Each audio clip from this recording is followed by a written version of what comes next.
வசனத்தை யாராவது வாசிக்கலாம்.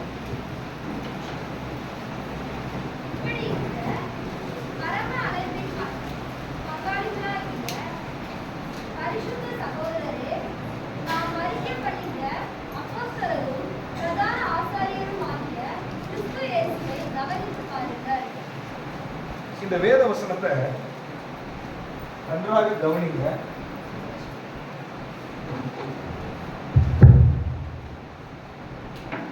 இப்படி இருக்க பரம அழைப்புக்கு பங்குள்ளவர்களாகிய பரிசுத்த சகோதரரே, நாம் அறிக்கை பண்ணுகிற அப்போஸ்தலரும் பிரதான ஆசாரியருமாயிருக்கிற கிறிஸ்து இயேசுவை நம்ம அறிக்கை பண்ணுகிறோம்.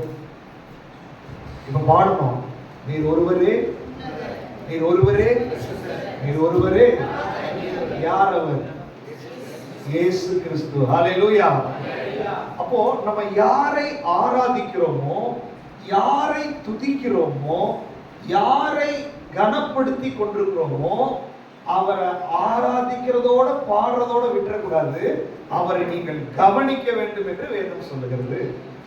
இயேசு கிறிஸ்துவை நீங்கள் கவனிக்க வேண்டும்.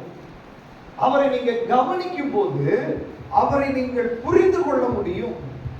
அவருடைய வல்லமையை புரிந்து கொள்ள முடியும். அவருடைய மகிமையை புரிந்து கொள்ள முடியும். அவர் என்னவெல்லாம் செய்வார் என்பதை நீங்கள் அறிந்து கொள்ள முடியும். சோ அவரை எந்த அளவுக்கு புரிந்து கொள்ளுகிறீர்களோ அந்த அளவுக்கு அந்த வல்லமை நமக்குள்ளே வெளிப்பட ஆரம்பிக்கும். ஹல்லேலூயா. இயேசுவை நீங்கள் எந்த அளவுக்கு புரிகிறீர்களோ அந்த அளவுக்கு உங்க வாழ்க்கையில் விடுதலை நடக்கும். அதனாலதான் வேதம் சொல்லுகிறது, அவரை அறிகிற அறிவிலே நம்ம என்ன பண்ண வேண்டும்? வளர வேண்டும். எதற்கு சபை, எதற்கு வேத புஸ்தகம், எதற்கு ஜெபம்? இது எல்லாமே அந்த இயேசுவை அறிகிற அறிவிலே நாம் வளருவதற்காக. நல்லா தெரிஞ்சுக்கோங்க, நீங்க எந்த அளவுக்கு ஆவிக்குரிய வாழ்க்கையில வளர்கிறீர்களோ அந்த அளவுக்கு இயேசுவினுடைய நிறைவான சகல விதமான வல்லமைகளும் உங்க மேல வெளிப்பட ஆரம்பிக்கும். எத்தனை பேருக்கு ஆசை இயேசு கிறிஸ்துவுக்குள்ள இருக்கிற வல்லமை எனக்குள்ள வெளிப்படணும்னு சொல்லிட்டு எத்தனை பேர் ஆசைப்படுறீங்க? ஹல்லேலூயா. ஆசை நல்லது, ஆனால் அதை பெற்றுக்கொள்ளக்கூடிய வழிமுறை ரொம்ப முக்கியம், இல்லையா?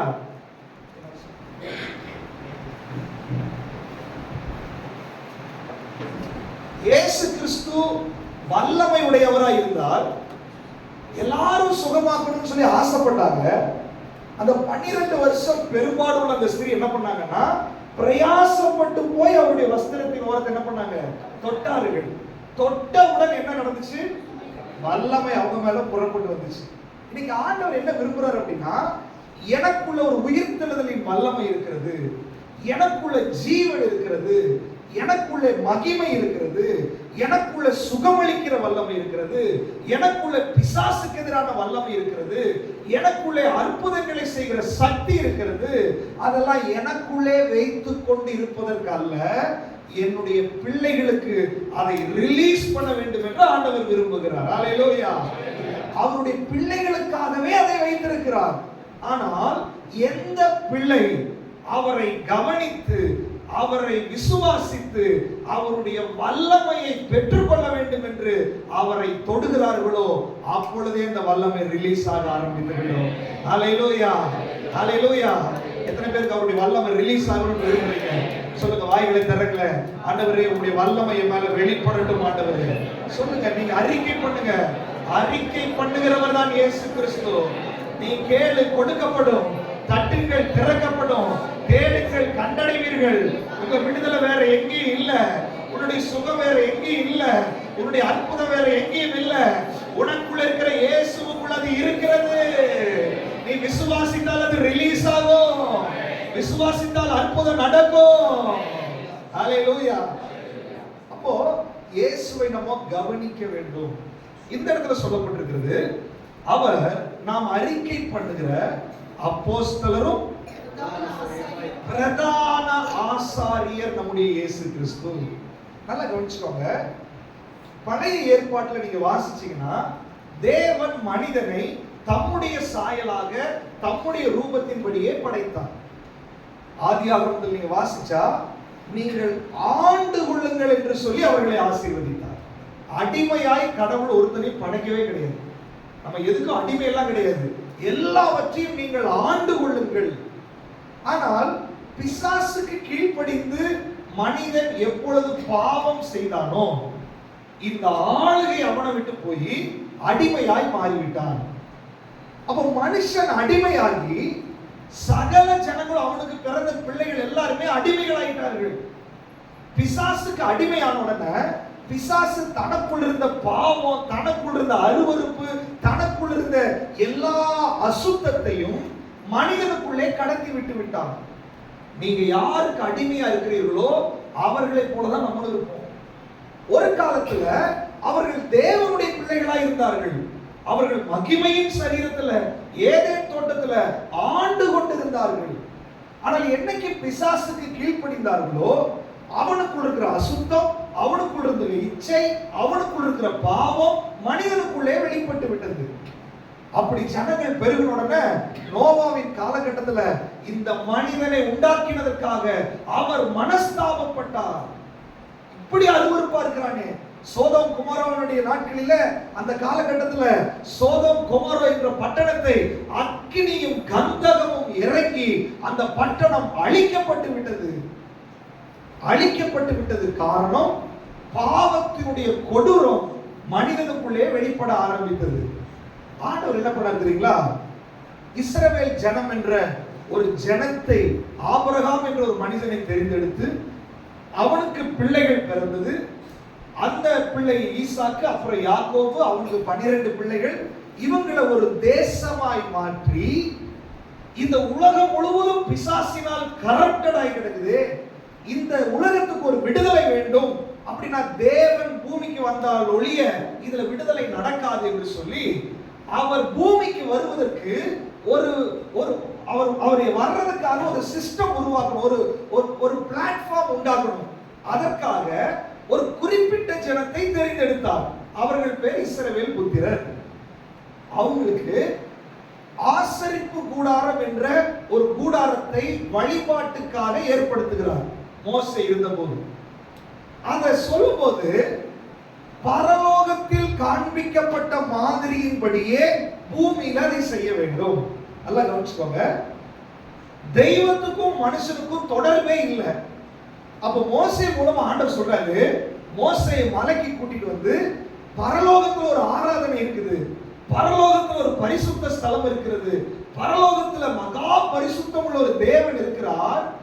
அதை இந்த ஜனங்கள் அறிந்து உணர்ந்து திரும்ப என்னிடத்துல வர வேண்டும் என்று சொல்லி பரலோகத்தினுடைய அந்த மாதிரியை போலவே பூமியிலே ஒரு ஆசரிப்பு கூடாரம் செய்யப்பட்டது.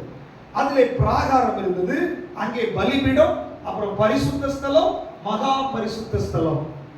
அந்த ஆசரிப்பு கூடாரத்துல வேலை செய்யும்படி ஆசாரியர்கள் நியமிக்கப்பட்டார்கள். வேற யாரும் அந்த வேலை செய்ய முடியாது. லேவி கோத்திரத்துல பிறந்தவர்கள் மட்டும்தான் அந்த வேலையை செய்ய வேண்டும். அதுலயும் மகா பரிசுத்த ஸ்தலம் என்ற உள்ளே இருக்கிற இடம், அது தேவன் வாசம் பண்ணுகிற இடத்தை குறிக்கிறதுக்கு அடையாளமா இருந்தது. அந்த மகா பரிசுத்த ஸ்தலத்துக்குள்ள உடன்படிக்கை பெட்டி இருந்தது, அங்கே தேவ பிரசன்னம் இருந்தது. யாரும் உள்ள போக முடியாது.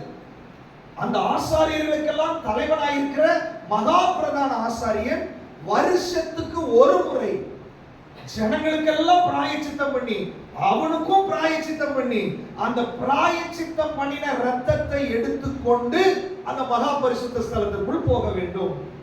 ஒருவேளை இவன் பிராயச்சித்தம் பண்ணவில்லை என்றால் அங்கேயே அவன் செத்து போய் விடுவான். அவ்வளவு பரிசுத்தமான பயங்கரமான ஒரு இடம்தான் மகா பரிசுத்த ஸ்தலம்.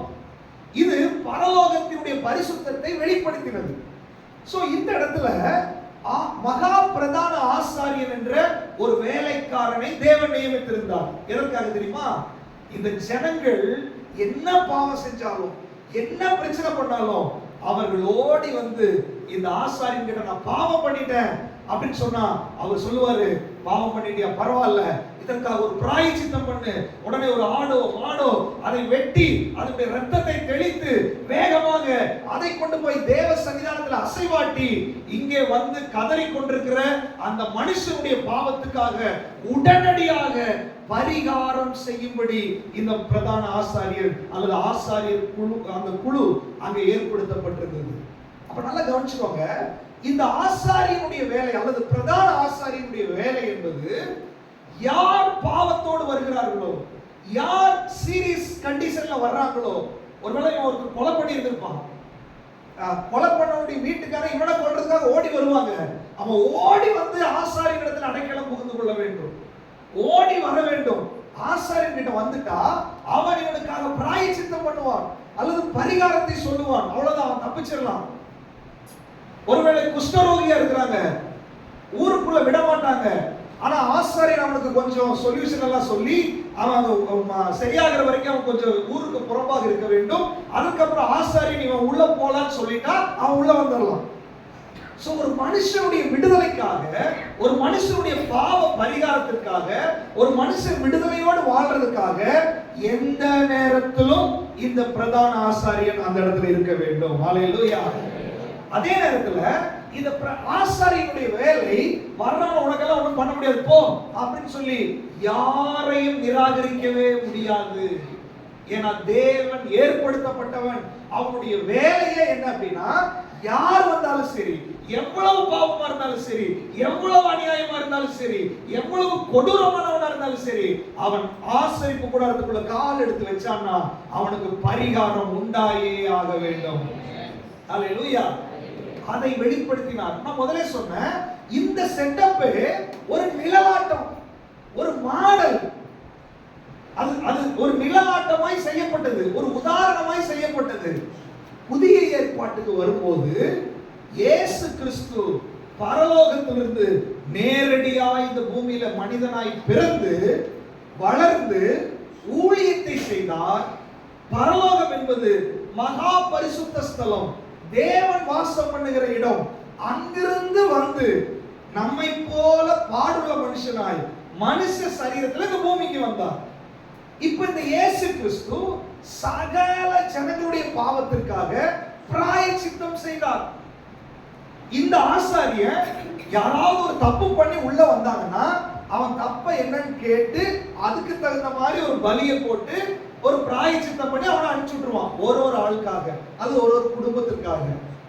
ஆனால் இயேசு கிறிஸ்து வந்தாரு, இவர் மனித குலம் செஞ்ச பாவத்துக்கும் சரி, இனி செய்ய போகிற பாவத்துக்கும் சரி, எல்லா ஜனத்துக்குமான ஒரே பலியாய் இயேசு இந்த பூமியில பலியானார். ஹல்லேலூயா, ஹல்லேலூயா. அப்போ அவரும் பிராயச்சித்தம் செய்யறதுக்கு தான் வந்தாரு. அதனாலதான் அவருடைய பெயர் மகா பிரதான ஆசாரியர். ஹல்லேலூயா, ஹல்லேலூயா. இப்ப நல்லா கவனிச்சுக்கோங்க, அவருக்கு நிழலாட்டமாய் செய்யப்பட்ட பிரதான ஆசாரியன் யாராவது குற்றவாளியா போய் நின்னா, நீ எல்லாம் என்கிட்ட வராத போ அப்படின்னு சொல்ல முடியுமா?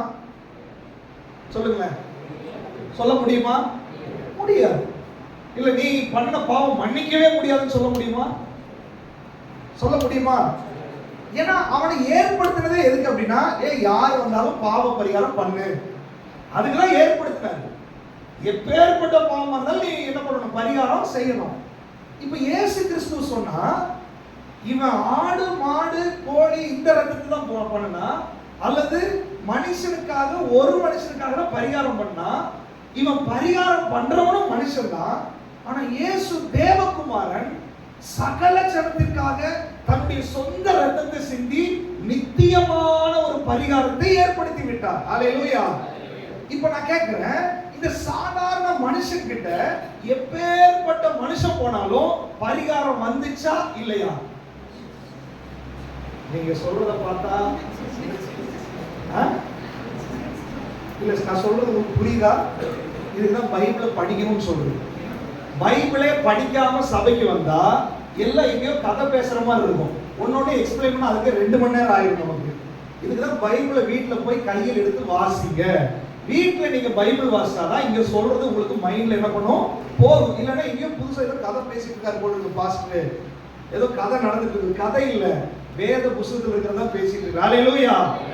அப்ப ஆசாரியனுக்கு வேலையே எந்த பாவமா இருந்தாலும் யாரா இருந்தாலும் மன்னிப்பு உருவாக்கி ஆகணும், பரிகாரம் பண்ணியே ஆகணும்.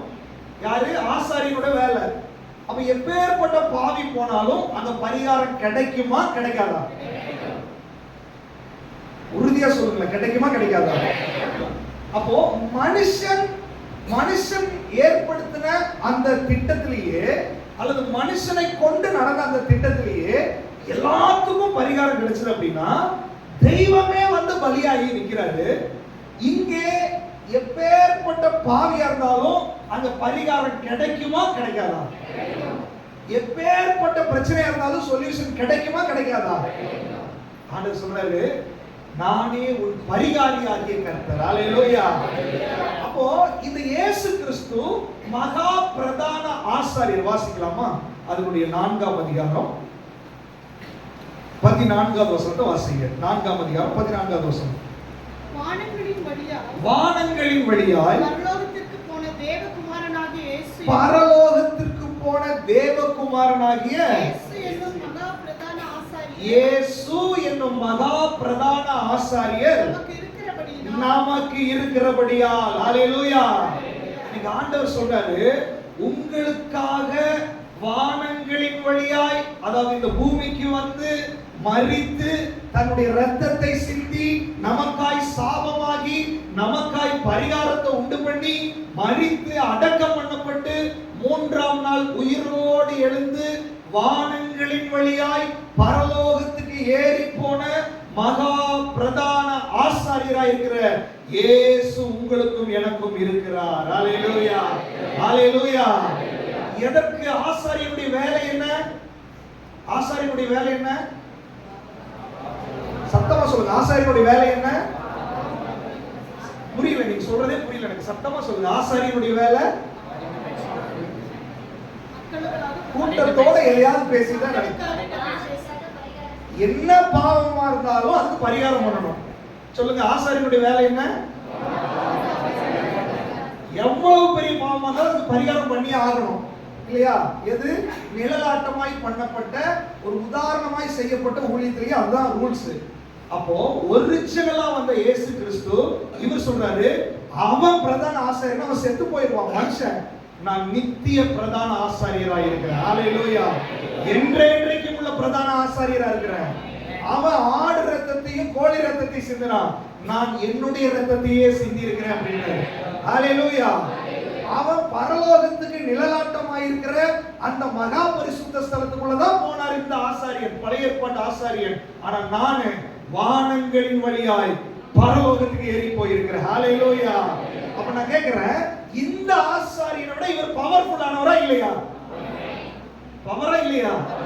அப்ப இந்த ஆசாரியனால முடியாதது கூட இந்த ஆசாரியனால முடியுமா முடியாதா? அப்ப அந்த ஆசாரியனே எப்பேற்பட்ட பாவத்துக்கு சொல்யூஷன் கொடுத்தது உண்மை என்றால், இந்த இயேசு கிறிஸ்து எப்பேற்பட்ட பாவமானாலும் சரி, எப்பேற்பட்ட சாபமானாலும் சரி, எப்பேற்பட்ட அருவருப்பான காரியத்தில் இருந்தாலும் சரி, இன்றைக்கு இயேசுவே என்று கூப்பிட்டால் போதும், அவர் தன்னுடைய ரத்தத்தை உனக்காக சிந்தி இருக்கிறார், அவர் உனக்காக மரித்திருக்கிறார், உனக்கு விடுதலை உண்டு, உனக்கு சுகம் உண்டு, உனக்கு அற்புதம் உண்டு. அது 100% உறுதி. ஹalleluya. அதுல எந்த மாற்றமும் கிடையாது. நீங்க அவரை கவனித்து பார்க்கணும். பல நேரங்களில ஆண்டவர் இதை செய்ய முடியும் என்று சொல்லி நம்ம விசுவாசிக்கிறது இல்ல. அவர் அற்புதம் செய்யும் போதெல்லாம் பாருங்க, இதை செய்ய எனக்கு வல்லமை உண்டு என்று நீ விசுவாசிக்கிறாயா? ஆமா ஆண்டவரே, நான் விசுவாசிக்கிறேன் ஆண்டவரே, உடனே அற்புதம் நடந்துச்சு. இன்னைக்கு ஆண்டவர் கேட்கிறாரு, நீங்க ஒவ்வொருத்தரும் ஆராதித்துக் கொண்டிருக்கிற இந்த இயேசு எல்லா பிரச்சனைக்கும் பரிகாரியானவர். ஆனா ஏன் உன் பிரச்சனை இன்னும் மாறல? ஏன் இன்னும் உனக்கு விடுதலை நடக்கல? சமாதானம் இல்ல. அவர் சமாதான பிரபு, அவருடைய இரத்தத்தால் சமாதானம் உண்டாக்கப்பட்டது. ஏன் உனக்கு சமாதானம் வரல? பலவீனம். அவர் சொல்றார், என்னுடைய தழும்புகள் உன்னுடைய பலவீனத்தை மாற்றும்படியாக. ஏன் பலவீனம் மாறல? தரித்திரம். அவர் ஐஸ்வர்ய தரித்திரரானார். ஏன் உன் தரித்திரம் மாறல? வேதம் சொல்லுகிறது, குமாரனாகி இயேசு விடுதலையாக்கினால் மெய்யாகவே விடுதலை ஆவீர்கள். சத்திய வசனம் சொல்லுகிறது. ஏன் இன்னும் உங்களுக்கு விடுதலை நடக்கல? அவர் சொல்றார், நானே வழி, நானே சத்தியம், நானே ஜீவன். வாழ்க்கையில புது வழி பிறக்கல. ஏன் இன்னும் தடையா இருக்குது? ஏன் இன்னும் விடுதலை இல்லை? இந்த இயேசு சொல்றாரு, கர்த்தராகிய இயேசுவை விசுவாசி, அப்பொழுது நீயும் உன் வீட்டாரும் ரட்சிக்கப்படுவீர்கள். ஏன் உன் வீட்டில் இன்னும் விடுதலை நடக்கல? எனக்கு அருமையானவர்களே, நல்லா புரிஞ்சுக்கோங்க, கிறிஸ்து இயேசுவை இன்னும் நீங்க கவனிக்கவே இல்லை. கிறிஸ்து இயேசுவின் மேல உங்களுக்கு கவனம் இல்லை. ஏனோ தானோ என்ற வாழ்க்கை, ஏனோ தானோ என்ற கிறிஸ்தவ வாழ்க்கை, இது ஒரு நாள் நரகத்துக்கு போய் முடியும். என்னை நோக்கி கர்த்தாவே கர்த்தாவே என்று கூப்பிட்டவர்கள் பரலோக ராஜ்யத்தில் பிரவேசிக்க முடியாது அப்படின்றாரு. நீங்க கர்த்தாவே கூப்பிட்டாலே அந்த கர்த்தருடைய வல்லமையை நீ புரிந்து கூப்பிட வேண்டும். ஹல்லேலூயா. இயேசுவே அப்படி கூப்பிட்டாலே அந்த இயேசு யார் என்பதை புரிந்து கூப்பிட வேண்டும். இல்லைன்னா உன்னுடைய கூப்பிடுதலுக்கு பதில் வராது. அநேக ஜெபம் பண்ணியிருக்கிறோம். ஆண்டவர் கேட்கிறாரு, உன் ஜெபம் எனக்கு இந்த வல்லமை உண்டு என்று விசுவாசிக்கிற ஜெபமா இருந்துச்சா? என்னால் அற்புதம் செய்ய முடியும் என்ற விசுவாசம் உனக்கு இருந்துச்சா? என் மேல உனக்கு நம்பிக்கை இருந்துச்சா? பல நேரங்களில இந்த இயேசுவினுடைய வல்லமையை நான் விசுவாசிக்கல. உங்களுக்கு தெரியுமா, இயேசுடைய வல்லமையை நான் விசுவாசிக்கல, நான் வாயத்திறதெல்லாம் சொல்லலையே, அப்புறம் எப்படி சொல்றீங்கன்னு நீங்க கேட்கலாம். உங்க நடவடிக்கையே அதை காண்பிக்கிறது. நீ உண்மையிலே இயேசுவை விசுவாசிச்சிருந்தா நீங்க இப்படி இருக்க மாட்டீங்க. உண்மையிலே இயேசுவை விசுவாசிக்கிறவர்கள் அவர்கள் சோர்ந்து போய் தளர்ந்து போய் பலவீனப்பட்டு இருக்க மாட்டாங்க. இயேசுவை விசுவாசிக்கிறது உண்மைன்னா, இனி உள்ள உலகத்தை விசுவாசிக்கிறது உண்மைன்னா, அவர் சிலுவையில் சென்ற ரட்சிப்பை விசுவாசிக்கிறது உண்மை என்று சொன்னால், எத்தனை பிரச்சனை வந்தாலும் சரி, எவ்வளவு போராட்டம் வந்தாலும் சரி, வேதம் சொல்லுகிறது அவர்கள் முறிந்து விழுந்தார்கள். யாரு? இந்த இயேசுவை அறியாதவர்கள். ஆனால் இயேசுவை அறிந்த நீயோ எத்தனை முறை விழுந்தாலும் துள்ளி குதித்து எழுந்திருப்பாய். சத்துரு உன்னை தொட முடியாது, பலவீனம் உன்னை தொட முடியாது, பாவம் உன்னை தொட முடியாது. நீ உலகத்துல இருக்கலாம், பொல்லாங்கனுக்குள் கிடக்கிற உலகத்துல இருக்கலாம். உலகத்துல உபத்திரம் உண்டு, போராட்டம் உண்டு, அந்தந்த வயசுல பிரச்சனைகள் வரும், பலவீனம் வரும், பாடுகள் வரும், பாவம் உன்னை நெருக்கும். ஆனா ஆண்டவர் சொல்றாரு, இயேசுவை நீ அறிந்ததனால, இயேசு உனக்குள்ள இருக்கிறதுனால, இயேசுடைய வல்லமை நீ விசுவாசிக்கிறதுனால நீ துள்ளி குதித்து வெளியே வருவாய். நீ விடுதலையை பெற்றுக் கொள்ளுவாய். உன்னுடைய சூழ்நிலை மாறும், உனக்கு அற்புதம் நடக்கும். ஆனா பல நாட்கள் அப்படியே இருக்கிற அப்படின்னா எங்கேயோ மிஸ்டேக் பண்ணிட்டு இருக்கிறீங்க. கிறிஸ்தவ மதத்துல வாழ்ந்துட்டு இருக்கிறீங்க. கிறிஸ்தவ மதம் பரலோகத்துக்கு கொண்டு போகாது உங்களை. நீங்க ஞானஸ்நானம் எடுத்துட்டேன், பரலோகத்துக்கு போக முடியாது. கிறிஸ்தவ மார்க்கம் என்பது அந்த இயேசுவை பின்பற்றி வருகிற ஒரு மார்க்கம், அந்த இயேசுவை விசுவாசித்து வருகிற மார்க்கம். நல்லா தெரிஞ்சுக்கோங்க. ஏதோ இயேசு கிறிஸ்துவை ஆராதிக்கிறோம், சர்ச்சுக்கு போறோம், எல்லாம் நடந்துரும் தயவு செய்து நினைக்காதீங்க. யாரு ஜெபம்னாலும் உங்களுக்கு ஒண்ணும் நடக்காது. உனக்குள்ள ஒரு விசுவாசம் வரணும். நான் ஆராதிக்கிற ஆண்டவர் சர்வ வல்லமை உள்ளவர். நம்முடைய உள்ளத்துக்குள்ள அந்த ஆண்டவர் மேல இருக்கிற அந்த விசுவாசம் எப்படி என்பதை அவர் பார்க்கிறார். பல நேரத்தில் ஒருவேளை பாவத்தில் கூட விழுந்திருக்கலாம். ஒரு சாதாரண ஆசாரியனை எப்பேற்பட்ட பாவியா இருந்தாலும் அதுக்கு பரிகாரம் பண்றாரு. இவர் மகா பிரதான ஆசாரியர், நித்திய ஆசாரியர், அவர் எனக்குள்ள இருக்கிறாரு. நான் பாவம் பண்ணிட்டேன், ஆண்டவரே என்னை மன்னிங்கன்னு சொன்னா ஏன் மன்னிக்க மாட்டாரு? அந்த விசுவாசம் எனக்கு இல்லை. இன்னும் சொல்ல போனா, இவர் பிரதான ஆசாரியர், இவர் பரிசுத்தர், இவர் பாவத்தை பாராதவர், இவர் இவ்வளவு பெரிய மீட்பை எனக்கு கொடுத்திருக்கிறார் என்ற உணர்வு இருந்தால் எதுக்கு மறுபடியும் போய் பாவம் செய்றீங்க? பாவத்துக்குள்ள போகும்போது உனக்கு உணர்வு வரணுமே. அந்த உணர்வே வரல அப்படின்னா, அந்த உணர்வே வரல, அந்த அலர்ட்டே உள்ள வர மாட்டேங்குதுன்னா நீங்க ஆல்ரெடி செத்து கிடக்குறீங்க. உங்க உள்ளத்துக்குள்ள உங்க ஆவி செத்துருச்சு, உங்களுக்குள்ளே மரணம் நடந்துருச்சு. கிரியை இல்லாத விசுவாசம் செத்தது. உனக்குள்ள விசுவாசம் ரட்சிப்பு உயிரோட இருந்துச்சுன்னா அது உங்களுடைய செயல்ல தெரியும், உங்க பேச்சுல தெரியும், உங்களுடைய நடவடிக்கையில தெரியும். கிரியை இல்லாத விசுவாசம் செத்தது. நல்லா தெரிஞ்சுக்கோங்க. வெளியில சரீரத்துல நீங்க உயிரோட இருக்கிறதுனால எதையா சாதிச்சிடலாம் நினைக்காதீங்க. உனக்குள்ள ஆவி உயிரோடு இருக்கணும், உனக்குள்ள ஜீவன் இருக்கணும். உனக்குள்ள மரணம் இருந்தால் வெளியில நீங்க உயிரோட இருந்தாலும், வெளியில நீங்க நல்ல ட்ரெஸ் பண்ணலாம், நல்ல மேக்கப் போடலாம், வேதத்தின்படி நீ செத்த பிணமே.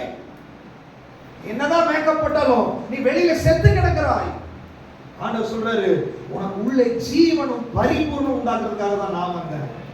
இன்னைக்கு ஆண்டவர் நீங்க விசுவாசிக்கிற ஆண்டவரே, நீ சர்வ வல்லமை உள்ள ஆண்டவர். ஆண்டவரே, எல்லா பிரச்சனைக்கும் நீங்க எனக்கு பரிகாரி ஆண்டவரே. சொல்லுங்க, வாய்களை திறந்து சொல்லுங்க, எல்லா பிரச்சனைக்கும் நீங்க எனக்கு பரிகாரி. நான் பிரச்சனைக்குள்ளே இருக்க கூடாது ஆண்டவரே, போராட்டத்துக்குள்ளே நான் இருக்க கூடாது ஆண்டவரே, நான் வெளியே வரணும் ஆண்டவரே. நீங்க எனக்கு உதவி செய்ய போறதற்காக ஸ்தோத்திரம். ஹalleluya. வாசிக்கலாம் 4ஆம் அதிகாரம் 14ஆம் வசனத்தை மீண்டும் வாசிக்கலாம். வானங்களின் வழியாய் பரலோகத்திற்கு போன தேவகுமாரனாகிய இயேசு என்னும் மகா பிரதான ஆசாரியர் நமக்கு இருக்கிறபடியினால் நாம் பண்ணின அறிக்கையை உறுதியாய் பற்றிக் கொண்டிருக்கிறோம். இந்த இயேசுவிடத்திலிருந்து வல்லமையையும் விடுதலையும் நான் பெற்றுக் கொள்வதற்கான வழியை இங்கே சொல்லியிருக்கிறார். இயேசு சர்வ வல்லமையுடன் எத்தனை பேர் விசுவாசிக்கிறீங்க? இயேசுவால் பாவத்தை மன்னிக்க முடியும் எத்தனை பேர் விசுவாசிக்கிறீங்க? இயேசுவால் உங்க பிரச்சனையை மாற்ற முடியும் எத்தனை பேர் விசுவாசிக்கிறீங்க? உண்மைதானா? இப்ப எல்லாத்துக்கும் அவர்தான் பரிகாரி. இப்போ அந்த பரிகாரம் எப்போ பிராக்டிகலா எனக்கு வரும்? நான் விசுவாசிக்கிறேன், பட் எனக்கு நடக்கணுமே, எனக்கு உள்ள நடக்கணுமே. எப்படி நடக்கும் அப்படின்னா, அதனுடைய 2வது பகுதி பாருங்க. நாம் பண்ணின அறிக்கையை உறுதியா என்ன பண்ணணும்? அறிக்கையை உறுதியாய் பற்றி கொண்டிருக்க வேண்டும். நாம் அறிக்கை பண்ணுகிற இயேசு கிறிஸ்து. ரட்சிப்பு எப்படி நடக்கும் அப்படின்னா, ரோமர் 10:8-9-10 சொல்லுகிறது, கர்த்தராகிய இயேசு கிறிஸ்துவை உன் வாயினாலே நீ அறிக்கை, இருதயத்துல விசுவாசிச்சு உன் வாயில நீ அறிக்கை பண்ணினால் என்ன பண்ணுவா?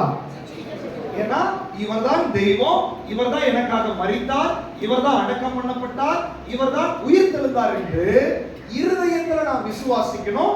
என் வாயில என்ன பண்ண வேண்டும்? நல்லா கவனிச்சுக்கோங்க, இது ரொம்ப முக்கியமான விஷயம். இதை நீங்க புரிஞ்சுக்கிட்டீங்கன்னா விடுதலை ஆயிடலாம். அப்படியே கனநித்திரை ஆவியில உட்கார்ந்துடக்கூடாது. சத்தியம் உங்களுக்கு உள்ள போய் என்ன பண்ணணும்? விடுதலையை கொண்டு வரணும். சபைக்கு வர்றதே நம்ம விடுதலையை பெற்றுக் கொள்றதுக்காக தான். சத்தியத்தை அறிந்தால் தான் சத்தியம் உங்களை விடுதலை ஆக்கும். நல்லா தெரிஞ்சுக்கோங்க.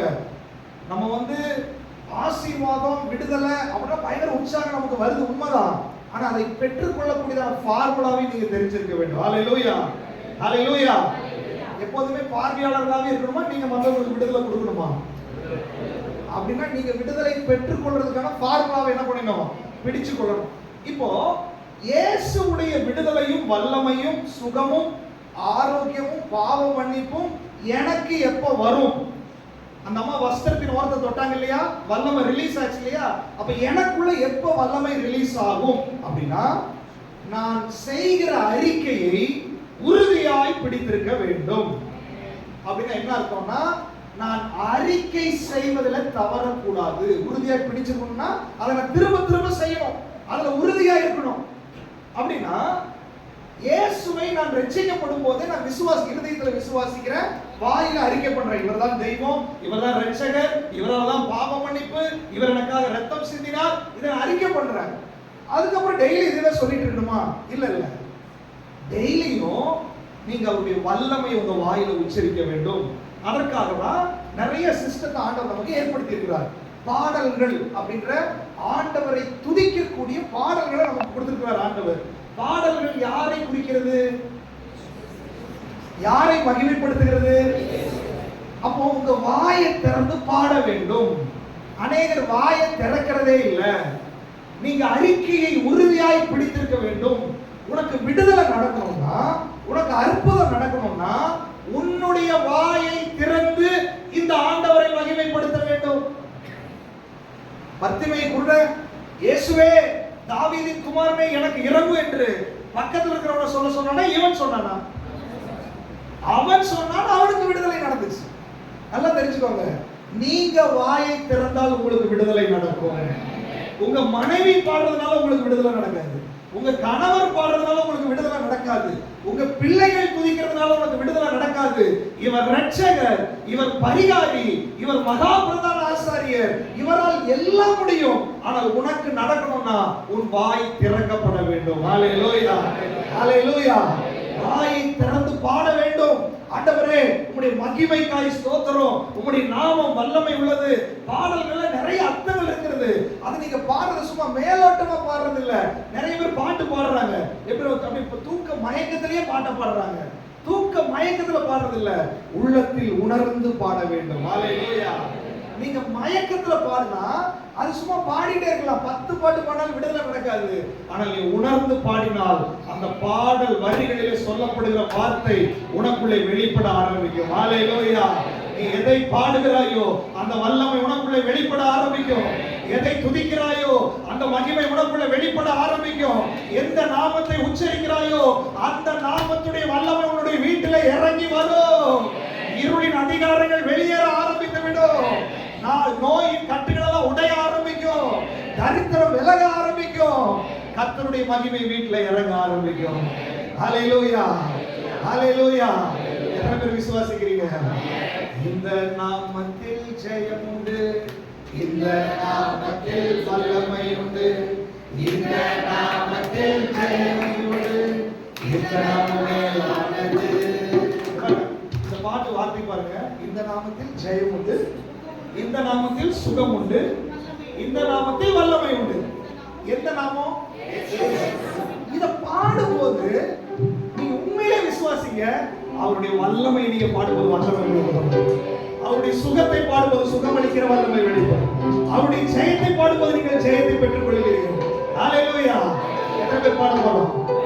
இந்த நாமத்தில் ஜெயம் உண்டு, இந்த நாமத்தில் சுகம் உண்டு, இந்த நாமத்தில் வல்லமை உண்டு, இந்த நாமத்தில் ஆனது, இந்த நாமத்தில் ஜெயம் உண்டு, இந்த நாமத்தில் சுகம் உண்டு, இந்த நாமத்தில் வல்லமை உண்டு, இந்த நாமத்தில் ஆனது.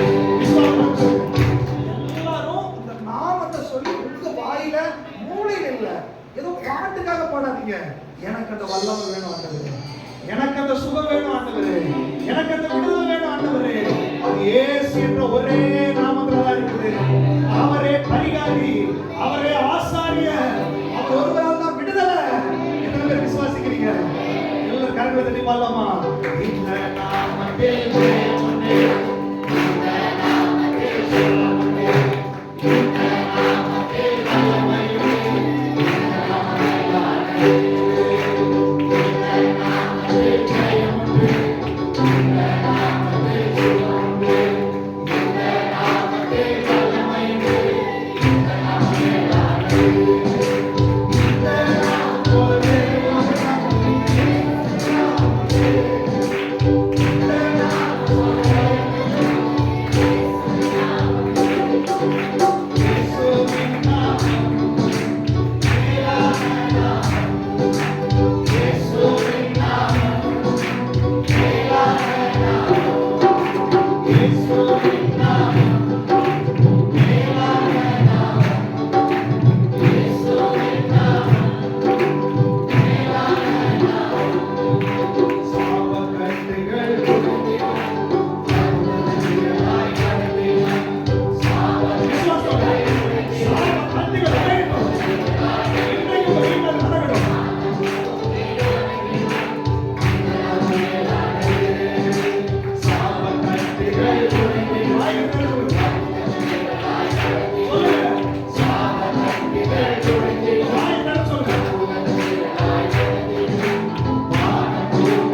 துணிகள் துணிக்க ஆரம்பிக்கும்.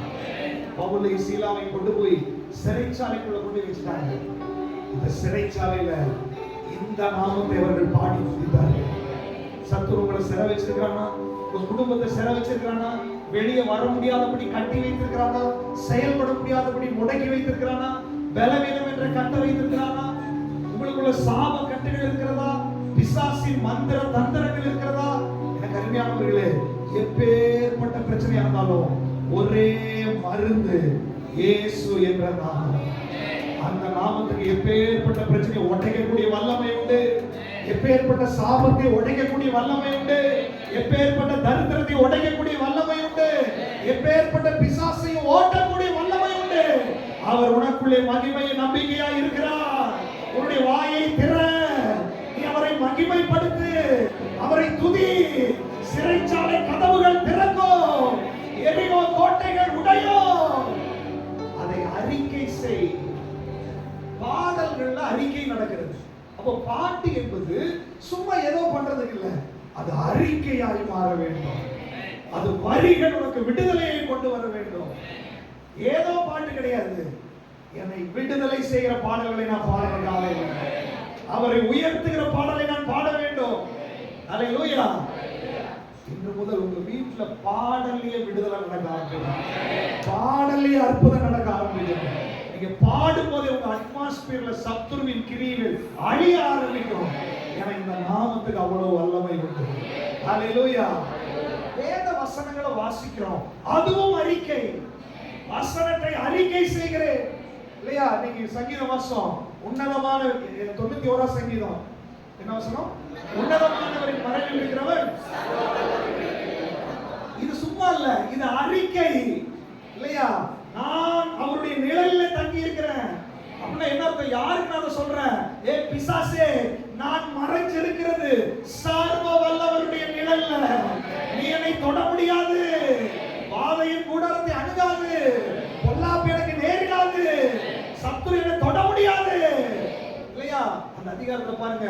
ஒரு ஒரு வசனத்தை நீங்க வாசிச்சீங்கன்னா அது சும்மா ஒரு வசனம் இல்ல, ஏதோ கடமைக்காக படிக்கிறது இல்ல, ஏதோ ஒரு அதிகாரத்தை படிச்சு முடிக்கணும்ன்றதுக்காக இல்ல, அது அறிக்கையாய் மாற வேண்டும். அல்லேலூயா. அந்த வார்த்தைகள் உன் வீட்டுல அறிக்கையாய் மாற வேண்டும்.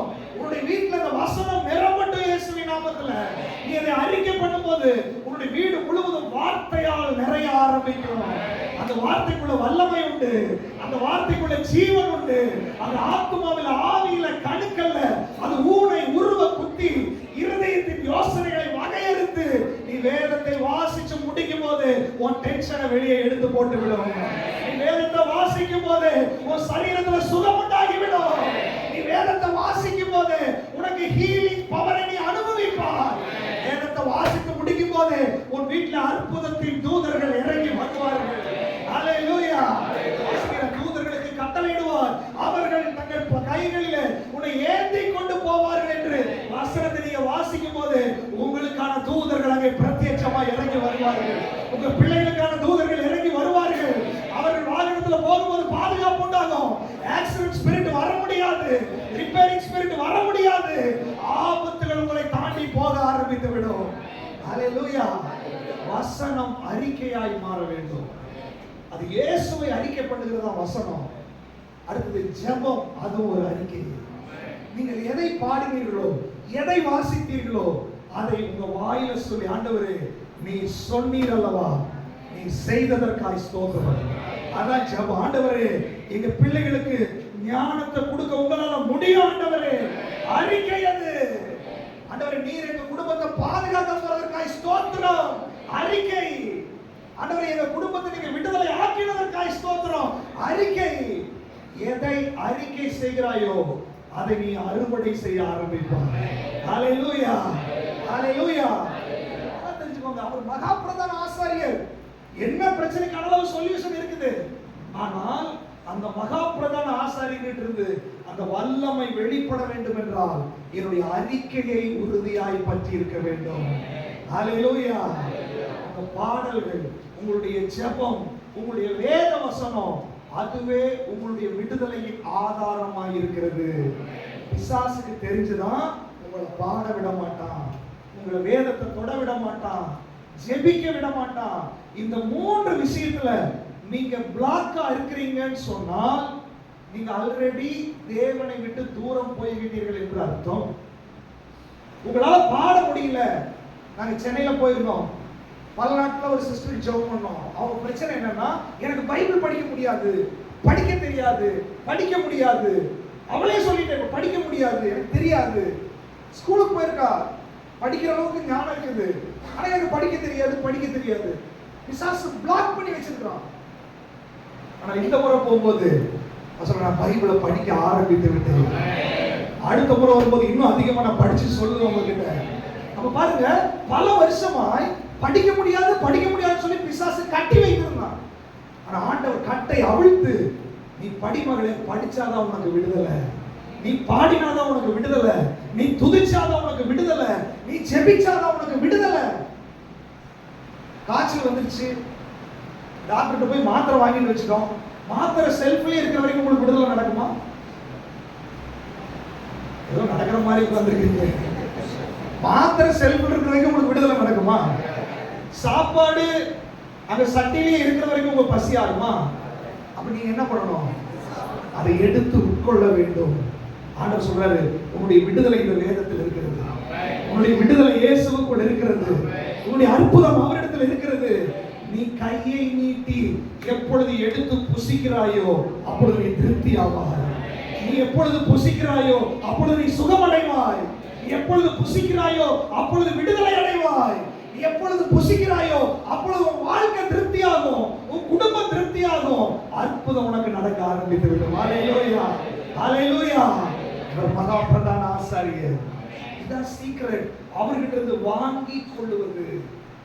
இதுக்கு மேலேயும் எனக்கு விடுதலை இல்லை, எனக்காக ஜெபம் பண்ணுங்க, கட்டுகளா இருக்குது, போராட்டமா இருக்குது, என் குடும்ப பிரச்சனை, பிள்ளைங்க பிரச்சனைன்னு சொன்னா உங்களை விட ஒரு முட்டாள் வேற யாருமே கிடையாது. இவ்வளவு எளிமையாய் வேத புஸ்தகத்தை நம்ம கையில் ஆண்டவர் கொடுத்திருக்கிறார்.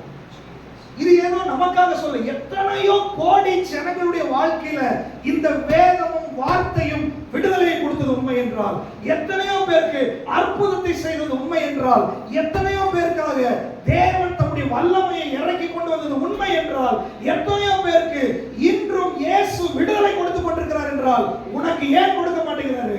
உனக்கு ஏன் அற்புதம் நடக்கல? உன் பிள்ளைகளுக்கு ஏன் அற்புதம் நடக்கல? உன் வீட்டுல ஏன் விடுதலை நடக்கல?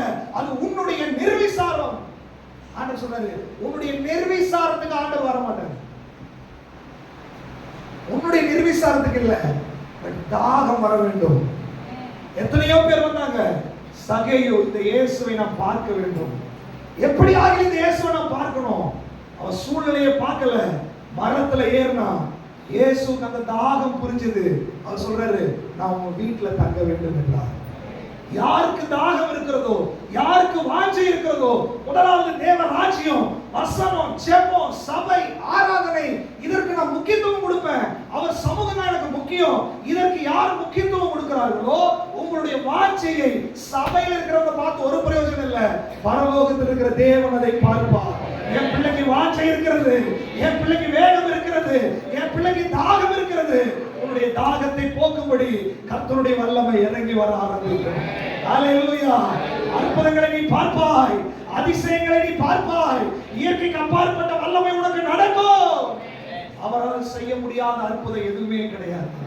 இன்னைக்கு சொல்றேன், இன்னைக்கு கூட உங்க பிரச்சனை எதுவா வேணாலும் இருக்கலாம், உங்களுடைய தாகம் எவ்வளவோ அவ்வளவா அப்படி வல்லமை இறங்கி வரும். ஹல்லேலூயா, ஹல்லேலூயா. நாம் அறிக்கை பண்ணுகிற அப்போஸ்தலரும் பிரதான ஆசாரியருமா இருக்கிற கிறிஸ்து இயேசுவை நீ கவனித்து பார். நீ கவனம் இல்லாம நடக்காத கிறிஸ்தவ வாழ்க்கையில கவனித்து பார். சபை எதற்கு? அந்த இயேசுவை உங்களுக்கு காண்பித்து கொடுப்பதற்கு. மருந்தை காண்பித்து கொடுப்பது சபையுடைய வேலை, மருந்தை எடுத்து புசிப்பது உங்களுடைய வேலை. ஹல்லேலூயா. ஆண்டவர் சொல்றார், கிளையாத்திலே பிசின் தைலம் இல்லையோ, ரண வைத்தியன் இல்லையோ, பின்ன ஏன் என் ஜனமாகிய குமாரத்தி சொஸ்தமடையாமல் போனாள்? ஏன் அவளுக்கு விடுதலை இல்லை? ஏன் அவளுக்கு சுகம் இல்லை? ஏன் அவளுக்கு சமாதானம் இல்லை? ஏன் இந்த தரித்திரம்? காரணம், உனக்கு அந்த ஆண்டவர் மேல தாகம் இல்லை, உனக்கு அந்த ஆண்டவர் மேல வைராக்கியம் இல்லை. இன்னைக்கு ஆண்டவர் சொல்றாரு, அந்த ஆண்டவர் மேல ஒரு வைராக்கியத்தோடு இன்னைக்கு நீ எழுப்பினால் உனக்காக அவருடைய வல்லமை வெளிப்படுத்த ஆயத்தமாக இருக்கிறார். எத்தனை பேர் அதை அறிக்கை பண்ண போறீங்க? சொல்லுங்க, நான் இனிமேல் பாட போறேன் ஆண்டவரே. சொல்லுங்க எல்லாரும் வாயில திறந்து, என்னுடைய வாயின் கட்டுகள் அமைக்கப்படட்டும். இனி நான் வேதத்தை வாசிக்க போறேன், இனி நான் ஜெபிக்க போகிறேன், இனி நான் துதிக்க போகிறேன், இனி நான் மகிமைப்படுத்த போகிறேன். எனக்கு உதவி செய்யும் ஆண்டவரே. ஆமென். அல்லேலூயா. முதலாவது அறிக்கை பண்ண வேண்டும். 4ஆம் அதிகாரம் 15வது வசனம். நம்முடைய பலவீனங்களை குறித்து ஆ. பரிதபிக்கக்கூடாத பிரதான ஆசாரியர் நமக்கிராமல் எல்லா விதத்திலும் நம்மை போல் சோதிக்கப்பட்டும் பாவம் இல்லாதவராய் இருக்கிற பிரதான ஆசாரியரே நமக்கு இருக்கிறார். இப்போ அடுத்த ஒரு சாக்கு போக்கு, பலவீனம், என்னால முடியல, என்னால துதிக்க முடியல, என்னால எழுப்ப முடியல. சத்துரு நம்மளுக்கு பலவீனப்படுத்துறான். ஆனா ஆண்டவர் சொல்றாரு, எப்ப நான் பரலோகத்திலே இருந்து உனக்கு இன்ஸ்ட்ரக்ஷன் கொடுக்கல, உனக்கு முன்னாடியே நான் பூமிக்கு வந்து இந்த பூமியில பிசாசு என்னெல்லாம் பண்ணுவான்னு அதையும் பார்த்து, ஆனால் அதை ஜெயித்து உனக்கு முன்பாக நான் பரலோகத்துக்கு போயிருக்கிறேன். அப்ப என்ன அர்த்தம்? இந்த பிரதான ஆசாரியர் ஒவ்வொரு நாளும் உனக்கு என்ன பலவீனம் இருக்கிறது என்பதை அறிந்திருக்கிறவர். உங்க பலவீனம் அவருக்கு தெரியும். அப்போ கிறிஸ்து இயேசுவை கவனித்து பார்க்கிறது ஏன் பார்க்கணும் அப்படின்னா, நீங்க ஒருவேளை இன்னைக்கு ஜெபிக்காம இருந்திருக்கலாம், வேதம் வாசிக்காம இருந்திருக்கலாம், அது நம்முடைய பலவீனம். உண்மைதானே? பலவீனம். ஒருவேளை நெகட்டிவா பேசி இருந்திருக்கலாம், ஆண்டவருக்கு முதலிடம் கொடுக்காம இருந்திருக்கலாம், ஏதோ ஒரு பாவத்துல விழுந்திருக்கலாம். இது நம்முடைய பலவீனம். நம்ம மனிதர்கள் என்பது அவருக்கு தெரியும், நம் மண்ணானவர்கள் என்பது அவருக்கு தெரியும், நம்ம பலவீனம் உள்ளவர்கள் என்பது அவருக்கு தெரியும். ஆனா விஷயம் என்னன்னா, என்னுடைய பலவீனத்தை குறித்து என் மேல பரிதாபப்படுகிற ஒருவர் இருக்கிறாருன்னு நீ உணர வேண்டும். பலவீனம் பெரிய விஷயம் இல்லை, நீங்க தோல்வியில் இருக்கிறது பெரிய விஷயம் இல்லை. இன்னைக்கு எந்திரிக்கணும், இன்னைக்கு ஆராதிக்கணும், துதிக்கணும்னு நினைச்சு ஃபெயிலியர் ஆனது அவருக்கு அது ஒரு பெரிய விஷயமே கிடையாது. அவருக்கு தெரியும் பிசாசு உன்னை தளர்த்துவான், அவருக்கு தெரியும் நீ ஒரு தீர்மானம் எடுக்கும்போது உன்னை மறக்க வைப்பான், அவருக்கு தெரியும் பிசாசு எவனை விழுங்கலாமோன்னு சொல்லி என் பிள்ளைகளுக்கு எதிராய் கர்ஜிக்கிற சிங்கம் போல இருக்கிறான்.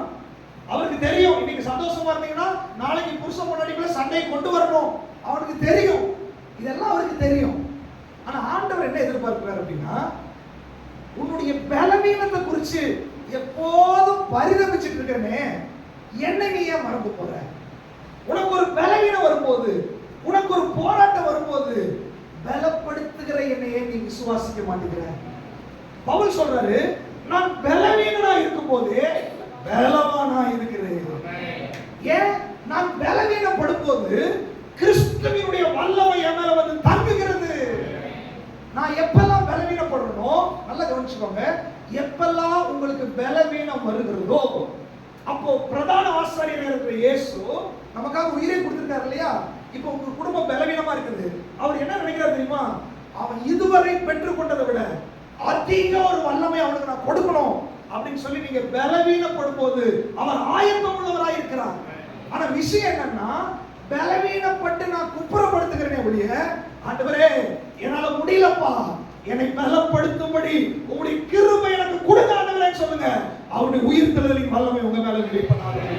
ஹalleluya. நீங்க புரிஞ்சு கொள்ளுங்க, தெளிவாக புரிஞ்சு கொள்ளுங்க. நீ ஏன் இப்படி பண்ண? நீ ஏன் ஜெபிக்கல? நீ ஏன் இப்படி பேசின? அவர் மனுஷன் கிடையாது. ஒரு மனுஷன் எப்படி ஒன்னு செய்யல அப்படின்னு சொன்னா முகத்தை சுழிச்சுக்குவான், ஏதாவது நடத்திட்டோம்னா மூச்சு தூக்கி காமிச்சிருவோம். மனிதன். ஆண்டவர் மனிதன் அல்ல, அவர் தெய்வம். உன்னுடைய பலவீனம் அவருக்கு தெரியும், உன்னுடைய குறைவுகள் அவருக்கு தெரியும், உன்னால முடியலன்றது அவருக்கு தெரியும். இப்ப பாஸ்டர் கூட நீ இதெல்லாம் ஜெபிச்சுட்டு வா, அடுத்த வாரம் ஜெபிக்கலாம், நீங்க ஏன் பண்ணல, நீ அடங்க மாட்டியா, ஒருவேளை பாஸ்டர் கூட திட்டலாம். ஆனா ஆண்டவர் பரிதபிக்கிறார் உண்மையில. எதற்காக பரிதபிக்கிறார்? என் பிள்ளை எவ்வளவு சோதனை கொடுக்கிறார், என் பிள்ளை சத்துரு எவ்வளவு அட்டாக் பண்றான், என் பிள்ளை எவ்வளவு தீர்மானம் எடுத்தாலும் பிசாசு எவ்வளவு தளர்த்துகிறான் அப்படின்னு பரிதாபப்படுகிறார். அதே நேரத்துல அவருடைய விருப்பம் என்ன தெரியுமா? அவன் என் கிருபையை கேட்டானா, அவன் என்னை சார்ந்து இருந்தானா, அவள் இதுவரை இல்லாத வல்லமையை அனுப்பி இந்த சூழ்நிலையிலிருந்து வெளியே கொண்டு வர வேண்டும் என்று அவர் ஆசை உள்ளவராய் இருக்கிறார். ஆனால் பிரச்சனை என்னன்னா, பலவீனம் வரும்போதெல்லாம் நீங்க அவரையே வேதனைக்குள்ளாக்குகிற மாதிரி சோர்வான வார்த்தைகள், நெகட்டிவான வார்த்தைகள், அப்படியே தளர்ந்து போய் ஒரு வாரம் 2 வாரம் ஆண்டவருக்கே துக்கத்தை கொடுக்கிறவர்களாய் நாம் இருக்கிறோம். ஆனா ஆண்டவர் சொல்றாரு, உன் பலவீனம் எனக்கு தெரியும், நீ பலவீனமா இருக்கிறா எனக்கு தெரியும், இந்த உலகத்தில் உனக்கு உபத்திரம் உண்டு எனக்கு தெரியும், சத்துரு எவனை விழுகலாமோன்னு இருக்கிறான், நீ தேவபக்தியாய் நடக்க மனதாய் இருக்கிற யாவரும் துன்பப்படுவார்கள் என்று எனக்கு தெரியும், ஆனால் என் கிருபை உனக்கு போதும், உன் பலவீனத்தில் என்னுடைய பலன் பூர்ணமாகி விளங்கும். இந்த வசனத்தை நீ மறந்து போகிறாய். நீ பலவீனப்படும் போது கிருபை கொடுங்க ஆண்டவரே, கிருபை கொடுங்க ஆண்டவரே என்று ஏன் நீ கதற மாட்டேங்கிற? ஆண்டவரே என்னால முடியல, இந்த இச்சையை ஜெயிக்க முடியல, இந்த பாவத்தை ஜெயிக்க முடியல, இந்த சோதனையை ஜெயிக்க முடியல, காலையில எழும்ப முடியல, துதிக்க முடியல, வேதத்தை வாசிக்க முடியல, நேரம் கிடைக்க மாட்டேங்குது, விசுவாச அறிக்கை பண்ண முடியல, ஆண்டவரே உங்க கிருபை எனக்கு கொடுங்க ஆண்டவரே, உங்க வல்லமை எனக்கு கொடுங்க ஆண்டவரே என்று நீ எப்பொழுது கதற மாட்டாய் என்று சொல்லி, எப்பொழுது கூப்பிட மாட்டாய் என்று சொல்லி அவர் காத்து கொண்டிருக்கிறார். அவர் என்ன சொல்றாரு? ஆபத்து காலத்துல என்னை நோக்கி கூப்பிடு, நான் உனக்கு அற்புதம் வரலி செய்வேன். என்னை நோக்கி நீ கூப்பிடு, நீ அறியாததும் உனக்கு எட்டாததுமான பெரிய காரியத்தை நான் உனக்கு செய்கிறேன். அவர் சொல்றாரு, ஆண்டவரே இப்படி பிசாசு டிஸ்டர்ப் பண்றான், எங்க வீட்டுக்காரர் இப்படி பேசிக்காரு, என் பிள்ளைகள் இப்படி எதிரா வந்துட்டாங்க, பக்கத்துல இருக்கிறவங்க அவமானம் வந்துருச்சு ஆண்டவரே, தலைமுடி வந்துருச்சு. அவர் சொல்றாரு, என் கிருபை உனக்கு போதும், உன்னுடைய பலவீனத்துல என்னுடைய பலன் பூரணமாய் விளங்கும், என்னுடைய பலன் பூரணமாய் விளங்கும். உன் சூழ்நிலையை ஜெயிக்கக்கூடிய வல்லமை இயேசுவிடத்தில் உண்டு. எந்த சூழ்நிலையில் இருந்தாலும் உன்னை தூக்கி எடுக்கக்கூடிய வல்லமை இயேசுவிடத்தில் உண்டு. அவர் சொல்றாரு, நீ என் கிருபைக்காக ஏன் காத்திருக்க மாட்டேங்கிற? நம்முடைய பலவீனங்களை குறித்து பரிதபிக்க கூடாத ஆசாரியர் இல்லை. இயேசுவை நீ புரிந்து கொள். இயேசு ஒரு வில்லனா பார்க்காத, இயேசுவை பிசாசுக்கு ஈக்குவலா வச்சு பார்க்காத. அவர் கிருபை உள்ளவர், அவர் அன்புள்ளவர், அவர் இரக்கம் உள்ளவர், அவர் தயவுள்ளவர், அவர் மன்னிக்கிறவர், அவர் மனஸ்தாபப்படுகிற தேவன். எத்தனை பேர் விசுவாசிக்கிறீங்க? சொல்லுங்க வாயில திறந்து, மன்னிச்சிருங்க ஆண்டவரே, உங்களை நான் புரிஞ்சுக்கலாம் ஆண்டவரே, இது எவ்வளவு இரக்கம் உள்ளவர் ஆண்டவரே, இது எவ்வளவு தயவுள்ளவர் ஆண்டவரே. சொல்லுங்க வாயில திறந்து, உங்க அன்பு பெரியது, உங்க இரக்கம் பெரியது, உங்க கிருபை பெரியது, உங்க தயவு பெரியது. உண்மையா உண்மையா உங்க அன்பு எவ்வளவு அன்பா, எவ்வளவு இரக்கம், எவ்வளவு கிருபை, உங்க கிருபை பெரியது, உங்க தயவு பெரியது. அதிசயத்தால் என்னை நேசித்தீரையா, காரியத்தினால் என்னை இழுத்துக் கொண்டீரே. அதிசயத்தால் என்னை நேசித்தீரையா, காரியத்தினால் என்னை இழுத்துக் கொண்டீரே.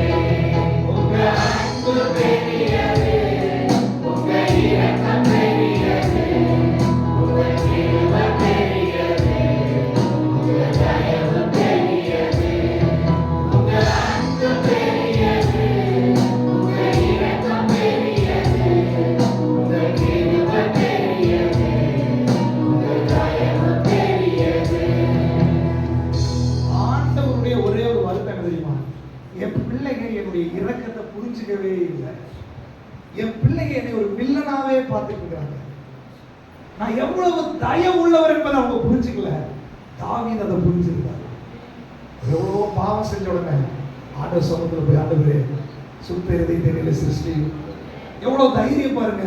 திரும்ப எனக்கு அந்த ஆவியை கொடுங்க, திரும்ப எனக்கு உற்சாகத்தின் ஆவியை கொடுங்க, திரும்ப என்ன பலப்படுத்துங்க. அவர் கேட்டதுனால தானே கிடைச்சது. கேளுங்கள் உங்களுக்கு கொடுக்கப்படும், தேடுங்கள் கண்டடைவீர்கள், தட்டுங்கள் உங்களுக்கு திறக்கப்படும். நீ பலவீனப்படும் போது, நீ சோர்ந்து போகும்போது, பாவத்தால் பிடிக்கப்படும் போது, நீ தளர்ந்து போகும்போது அவருடைய சமூகத்தை தேடு, கதவை தட்டு, அவருடைய கிருபைக்காய் காத்திரு, அவருடைய இரக்கத்துக்காய் காத்திரு. அவருடைய கிருபை உங்க மேல பொழிந்தருளும், அவருடைய தயவு உங்க மேல வெளிப்பட ஆரம்பிக்கும், அவருடைய அன்பை நீங்க உணர ஆரம்பிப்பீர்கள். எவ்வளவு குழியில் இருந்தாலும் உங்களை தூக்கி எடுக்கிறதுக்கு வல்லமை உள்ளவராக இருக்கிறார். யோசிச்சு பாருங்க, இதை விட ஒரு நல்ல தெய்வத்தை வேற எங்கேயாவது பார்க்க முடியுமா உங்களுக்கு? ஆனா ஏன் அப்படி இருக்கிறீங்க? ஏன் விடுதலை இல்லை? ஆண்டவருக்கு அதான் துக்கம். நான் இதை விட வேற என்ன செய்ய வேண்டும் உங்களுக்காக? உயிரையும் கொடுத்துட்டேன், வசனத்தையும் கொடுத்திருக்கிறேன், சபையையும் கொடுத்திருக்கிறேன், வாக்கு தத்தங்களையும் கொடுத்திருக்கிறேன், இன்னும் நான் கிருபை உள்ளவராகவும் இருக்கிறேன். அப்ப ஏமா நீ விடுதலை ஆகல? அப்ப ஏன் நீ ஏறி வர மாட்டேங்கிற? ஏன் அடுத்த ஸ்டெப் மூவ் ஆக மாட்டேங்கிற? உன் சூழ்நிலை ஏன் இப்படி இருக்குதுன்னு சொல்லி மீண்டுமாய் அவர் வேதனைப்பட்டு கொண்டிருக்கிறார். இன்னைக்கு ஆண்டவர்கிட்ட சொல்லி, இல்லப்பா உங்களை வேதனைப்படுத்துறதுக்கு இல்லை, நான் எவ்வளவு தூரம் கீழே போனாலும் உங்க கிருபையால் நான் மேல எழுந்திருப்பாங்க, உங்க தயவால நான் மேல வருவாண்டவரு, உங்களுடைய இரக்கத்தால நான் மேல வருவாண்டவரு. எத்தனை பேர் அப்படி உறுதி சொல்ல போறீங்க? அல்லேலூயா. நீங்க கூப்பிட்டா போதும், பலனை கொண்டு வந்து உங்களை தூக்கிறதுக்கு ஆண்டவர் இறங்கி வருவார். அவர் சொல்ற, உன் பலத்திலே நீ எந்திரி, உன் பலத்திலே நீ முயற்சி பண்ணு. அப்படி சொல்லல அவரு. முடியல நீ என்ன கூப்பிடு, என் பலத்தை கொண்டு வந்து உனக்கு கொடுத்து உன்னை நான் தூக்கி எடுக்கிறேன். ஒரு வண்டி போய் சிக்கிருச்சுன்னு வச்சுக்கோங்களேன், அதை ரெக்கவரி பண்றதுக்கு இன்னொரு வண்டி வரும்.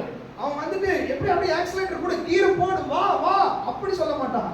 நீ வண்டி ஆஃப் பண்ணு, கயிறை கட்டு, ஏன் வண்டி ஆன் பண்ற, நான் இழுத்துட்டு வெளியே வரேன். ஆனா சொல்ற, நீ பலவீனப்படும் போது சோர்ந்து போகும்போது உன் இன்ஜினை ஆஃப் பண்ண பாருங்க. இன்ஜின் ஆன் ஆயிடுச்சுன்னா என்ன நடக்குது தெரியுமா? நெகட்டிவானது நிறைய வருது. அதனால ஆண்டவர் சொல்ற, இன்ஜினை ஆஃப் பண்ணு. வண்டி சில சேத்துல சிக்கிச்சுன்னு வச்சுக்கோங்களேன், ஆக்சிலேட்டர் கொடுக்க கொடுக்க என்ன டயர் சுத்தி சுத்தி இன்னும் ஆழத்துல போய் சிக்கிடுது. ஆண்டவர் சொல்ற, நீ முயற்சி பண்ற வரைக்கும் மறுபடியும் போய் சிக்கிக் கொள்ளுகிறாய், மறுபடியும் எடுக்க முடியாத அளவுக்கு சிக்கிற நீ. என்னைக்கு நீ குடியில மாற்றாயோ அன்னைக்கு நீ ஆஃப் பண்ணிடு, அன்னைக்கு நீ அமைதியா இரு. ஆண்டவரே என்னால முடியாது, என்னால ஜெபிக்க முடியல, என்னால எழுந்திருக்க முடியல, என்னால இந்த இடத்தை விட்டு நகர முடியல, இப்போ உங்க கிருபை இல்லைன்னா நான் ஒண்ணு பண்ண முடியாது, ஆஃப் பண்ண வண்டிய. ரெக்கவரி வண்டி பரலோகத்துக்கு இறங்கி வானத்தையும் பூமி உண்டாக்கின கர்த்தருக்கு எனக்கு ஒத்தாசை வரும். உன் காலை தள்ளாட ஓட்டார், உன்னை காக்கிறவர் உறங்கார். இதோ இஸ்ரவேலை காக்கிறவர் உறங்குவதும் இல்லை, தூங்குவதும் இல்லை. ஹல்லேலூயா. உங்க வண்டி ஒரு நாள் ஸ்ட்ரக் ஆகாது.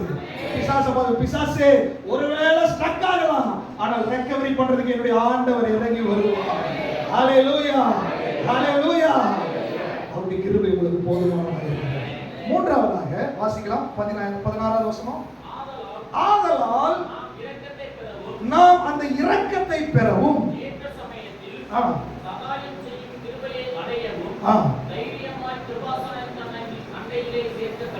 தைரியமாய் கிருபாசன தண்டைக்கு வர வேண்டும். நல்லா கவனிச்சுக்கோங்க. விடுதலை எனக்கு எப்ப வேணும்? இயேசுடைய விடுதலை எனக்கு எப்ப வரணும்னா, முதல்ல நான் அறிக்கை செய்ய வேண்டும், துதிக்கணும், வேதத்தை வாசிக்கணும், ஜெபிக்கணும், அறிக்கை செய்யணும். ஒருவேளை நான் ஏதாவது பிரச்சனையில மாட்டேன், துதிக்க கூட முடியல, பலவீனப்பட்டு ஸ்ட்ரக் ஆயிட்டேன், அப்ப ஒரே ஒரு வார்த்தை, உங்க பலனை எனக்கு கொடுங்க, உங்க கிருபை கொடுங்க, என்னால முடியல அப்படின்னு சொல்லி அவருடைய கிருபைக்காக அவர் நம்ம மேல பரிதாபப்படுற ஆசாரியர் என்று உணர்ந்து கூப்பிடணும். மூணாவது, எப்போதும் அவருடைய இரக்கத்தையும் சகாயத்தையும் நான் பெற்றுக்கொள்ளத்தக்கதாக. ஒரு உதாரணம் பாருங்க, நம்ம சோர்ந்து போனதுக்கு அப்புறம் அந்த கிருபை வந்து நம்மளை பலப்படுத்துது. 10 தடவை இந்த மாதிரி சோர்ந்து கிருபை வருது, பலப்படுது, சோர்வும் கிருபை வரும், பலப்படுத்தும். 10 முறை சுகர் டவுன் ஆகுது, இல்லைன்னா பிரஷர் இன்க்ரீஸ் ஆகுது, மெடிக்கல் போறோம், மாத்திரை எடுக்கிறோம். சுகர் டவுன் ஆகுது, ஓடி போறோம், மெடிக்கல் போறோம், மாத்திரை எடுக்கிறோம். 10 முறை தெரிஞ்சு அடிக்கடி நடக்குது. என்ன பண்ணுவோம்? குழந்தைக்கு காய்ச்சல் வருது, 2 மாத்திரை வாங்குறீங்க, சாப்பிடுறீங்க, சரியாயிருச்சு. 2 நாள் கழிச்சு மறுபடியும் காய்ச்சல் வருது, மறுபடியும் போறீங்க, மாத்திரை வாங்குறீங்க, சரியாயிருச்சு. மறுபடியும் 3 நாள் கழிச்சு மறுபடியும் காய்ச்சல் வருது. இப்படியே நடந்துட்டு இருக்குது. இப்போ என்ன பண்ணுவீங்க? இல்ல, மாத்திரை சாப்பிட்டாலும் சரியாகுது, என்ன பண்ணுவீங்க?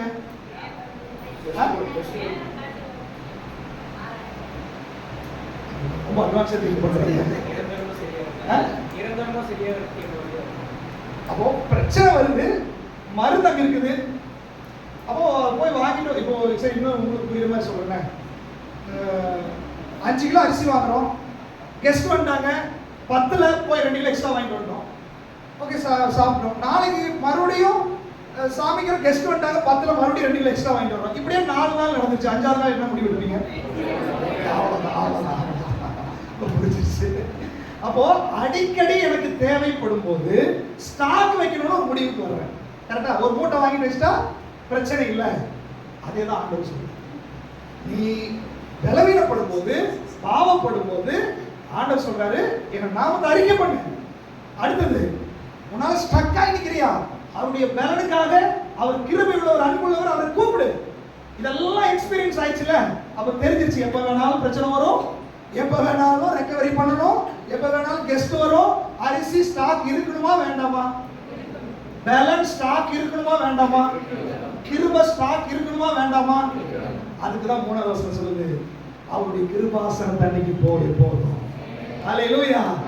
தாவீதுடைய ஃபார்முலா தான், நான் எப்பொழுதும் உம்முடைய ஆலயத்துக்குள்ள வருவேன், ஆகாமின் கூடாரத்தில் 1000 நாள் வாசமாய் இருப்பதை பார்க்கிறோம், என் தேவனுடைய ஆலயத்துடைய பிரகாரத்தில் வாசமாய் இருப்பதையே நாடுவேன். ஏன்? அவனுக்கு தெரியும் எப்ப வேணாலும் கோலியாத் வருவான், எப்ப வேணாலும் சவுல் வருவான், எப்ப வேணாலும் அப்சலோம் வருவான், எப்ப வேணாலும் தெலீலா வருவான், எப்ப வேணாலும் பச்சைபால் வருவான், எல்லாருமே வருவார்கள்.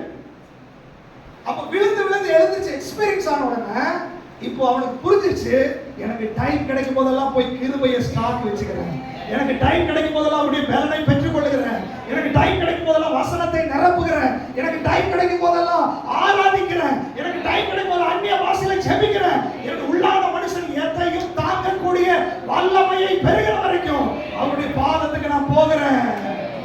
இப்போ மறுபடியும் ஸ்டக் பண்றதுக்கு பிசாசு வர்றான் இல்லையா? இப்போ 800 வண்டி ஓட்டிட்டு இருக்கும்போது ஸ்டக் ஆச்சு, ரெக்கவரி பண்ணிடுச்சு. இப்போ என்னாச்சு? ஜவ் பண்ணி தார் வண்டி வாங்கியாச்சு. இப்போ மறுபடியும் என்ன பண்ணுது? ஸ்டக் பண்றான். இப்போ என்ன நடக்கும்?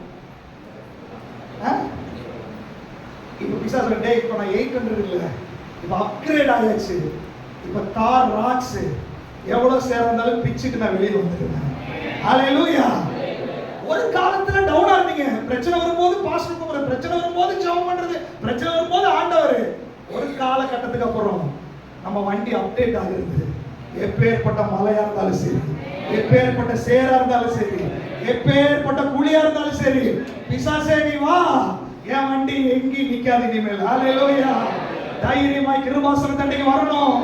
ஆலயத்துக்கு நீ வந்தால் அந்த பலன், தனி ஜெபத்துல அந்த பலன், உபவாச ஜெபத்துல அந்த பலன், அதிகாலை ஜெபத்துல அந்த பலன், நீ தேவனோடு தனித்திரு, தேவனோடு உபவாசத்தில் இரு, தேவனோடு ஜெபம் பண்ணு, வேத வசனம் உனக்குள்ள போகட்டும், உனக்குள்ள ஒரு அசாதாரணமான வல்லமை புறப்பட்டு வர ஆரம்பிக்கும். எந்த பிரச்சனை வந்தாலும் நீ எதிர்கொள்ளுவாய், எந்த பிரச்சனை வந்தாலும் நீ ஃபேஸ் பண்ண முடியும். எத்தனை பேர் இந்த இது வேணும்ன்றீங்க? இல்ல அரிசி தீரும் போது கடைக்கு நான் போய் வாங்கிக்கிறேன்னு எத்தனை பேர் நினைக்கிறீங்க? எப்படி கடைக்கு போய் வாங்கிக்கலாமா, ஸ்டாக் வச்சுக்கலாமா? ஸ்டாக் வைக்கணும்னா அந்த பரிசுத்த ஆவியுடைய பலன் உனக்குள்ள வரும். ஸ்டாக் வைக்கணும்னா வசனம் உனக்குள்ள இருக்க வேண்டும். ஸ்டாக் வைக்கணும்னா ஆலயத்துக்கு தவறாம வரணும்.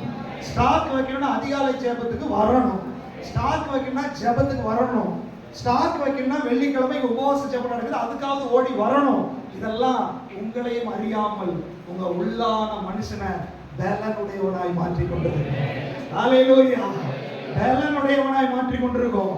பவுல் சொல்றார், என்னை பலப்படுத்துகிற கிறிஸ்துவினாலே எல்லாவற்றையும் செய்ய எனக்கு பலன் உண்டு. ஹalleluya. நான் சொல்ற, ஆண்டவரே உம்மால நான் ஒரு சேனைக்குள்ள பாய்வேன், உம்மால நான் ஒரு மதிலை தாண்டுவேன். கோலியாத் வந்து நிக்கும்போது சவுல் அவன் வார்த்தைக்கு பயந்துட்டான். அப்ப எனக்கு ஸ்டாக் இல்ல, இப்ப பலன் வேணா ஆண்டவர் வரணும். ஆனா தாவீது வந்தா பாரு, ஃபுல் ஸ்டாக்ல வர்றான். ஏய், முன்னெல்லாம் பாக்குறதுக்கு எனக்கு டைமே கிடையாது, ஏன்னா உனக்குள் இருப்பவனை விட எனக்குள் இருப்பவன் பெரியவர்.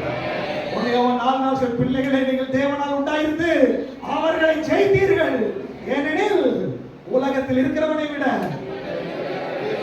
சொல்லுங்க வசனத்தை அறிக்கை பண்ணுங்க, பிசாசே நீ கொண்டு வர்ற பிரச்சனையை விட எனக்குள் இருக்கிற தேவன் பெரியவர்.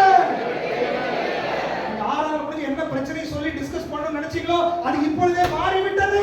விசுவாசிங்க. ஹalleluya.